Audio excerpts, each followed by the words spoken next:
Hello, dear students. Today we would be studying History Chapter 7 New Ideas and New Religions. The rise of new religions.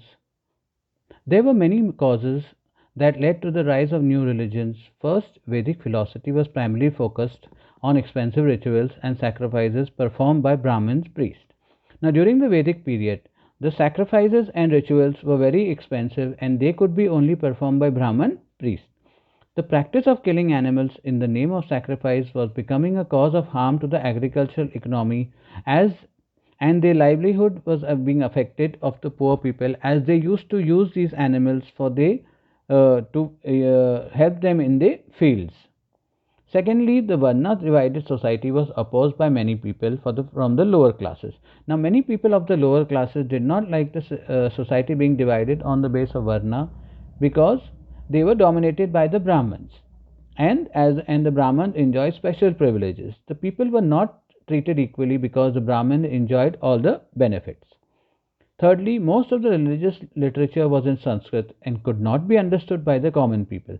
So, most of the people could not take part in the religious ceremony. Now, most of the religious literature of the Vedic period was written and read in Sanskrit. So, the common people could not understand Sanskrit as they did not speak Sanskrit. So they could not take part in religious ceremonies. Now, lastly, as societies and communities were getting urbanized, some people wanted to live a simple life and not give much importance to material life. Now, as the societies and committees and communities were getting urbanized, some people wanted to live a simple life and not give much importance to material life. This was the period when more than 60 schools of thoughts emerged. Three out of these attracted the people and were well received by them. They were Buddhism, Jainism, and the teaching of the Upanishads. Now, first we shall study about the Upanishads and the teaching of the Upanishads. The term Upanishad is derived from the three words Upar, Upa, Ni, and Shad. It means to sit down near. The Upanishads were created when groups of students sat near a sage in the middle of the forest and learnt age-old wisdom from the sage. Now, these Upanishads were created when the students sat near the sage or the sadhu in the middle of the forest and they gained age-old wisdom from the sage. They were present in simple dialogues between a sage and his student. Now, this knowledge was present through simple dialogue between a sage and a student. The Upanishads were composed in Sanskrit language during the later Vedic period. Now, these Upanishads were composed in Sanskrit language during the later Vedic period. They contain the essence of the Vedas. There were over 200 Upanishads. Some of the important ones are Isha Upanishad, the Katha Upanishad, the Madhukya Upanishad, and the Prashna Upanishad. The Upanishad deals with the relationship of an individual with the universe. They contain detailed instructions concerning good conduct of the individual and explaining how moksha or salvation can be attained from the cycles of birth and rebirth. Men, particularly Brahmins and Kshatriyas, were the main participants in these. In some instances, women also participated. Poor people did not partake in these dialogues except in some instances when the son of a slave woman was accepted as a student by a Brahman and went on to become one of the greatest thinkers of the time. His name was Satyakama Jabala. Now, second, we come to Jainism. Jainism is one of the oldest religions in the world. It derived its name from the Sanskrit verb rutji, meaning to conquer. The person who has achieved enlightenment is known as a Jina or the conqueror of self. According to the tradition of Jains, there were 24 Jinas, also known as Tirthankaras in history. The last of them was Mahavira, who is regarded as the real founder of Jainism. The followers of Jainism are known as Jains. Vardhaman Mahavira was born in 540 BC in Kundargram near Vaishali in present-day Bihar. He was a prince, the son of King Siddhartha and Queen Trishala. When Mahavira reached 30 years of age, both his parents died. Then he decided to sacrifice his life and sacrifice the world and left the comforts of the palace life for the life of hard penance. He finally attained salvation after more than 12 years of meditation and penance and began to be known as a Jina. Now, teachings of Jainism means what does Jainism teach us? The main teachings of Jainism include ahimsa, that is non-violence. Jainism believes in being non-violent towards all beings. To avoid injuring any living creature, many Jains walk barefoot and even cover their mouth with a cloth so that they do not harm even the tiniest insects. They even take care not to damage any plant or tree. Jainism does not believe in performing yagnas, sacrifices, and rituals. Mahavira made the religion simple and free of rituals.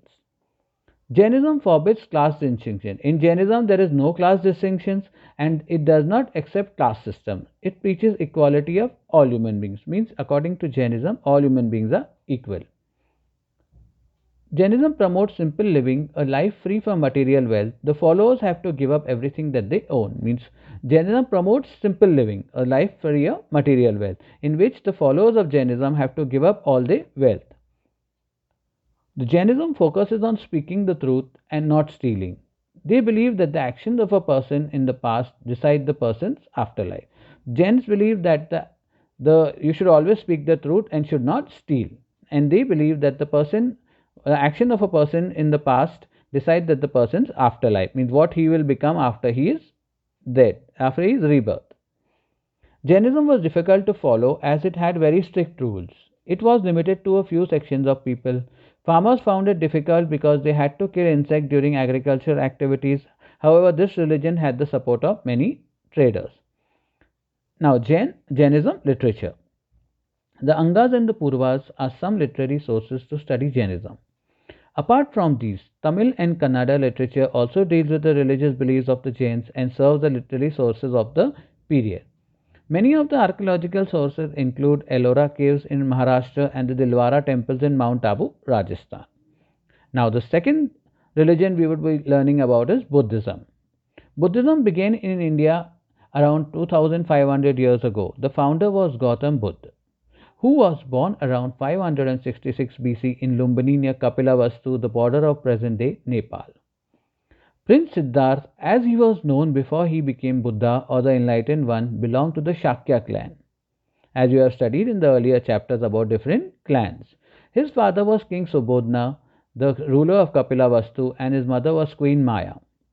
When Prince Siddhartha was young, he saw four sights that changed his life. The first was that of a sick man crying in the pain, the second was of an old man, and third was of a dead man. These three sights made him sad, and he found that he could never enjoy the pleasures of palace while the people of kingdom suffered. The fourth sight was that of an ascetic, that is a sadhu, who had renounced the world and was meditating under a tree. Seeing the ascetic, the prince decided to leave the palace and wandered around like a monk, trying to find a solution for the sufferings of the world. Prince Siddhartha then wandered from place to place for 6 years in search of the truth. He finally achieved enlightenment while meditating under a peepal tree in Bodh Gaya in Bihar and came to be known as Buddha, the Enlightened One. According to Buddha, the world is full of suffering caused by human desires. That means that if we desire something, that leads to suffering. Renunciation of desires, yes, or stopping our desires is the path for attaining salvation. Salvation, according to the Buddha, can be achieved by the following eightfold path. The eightfold path as preached by Buddha includes right action, means doing the right thing. Right determination means that determination towards anything should be right. Right exercise or right practice. Right livelihood, living the right way. Right meditation, doing meditation in the right way. Right memory, we should have a good memory.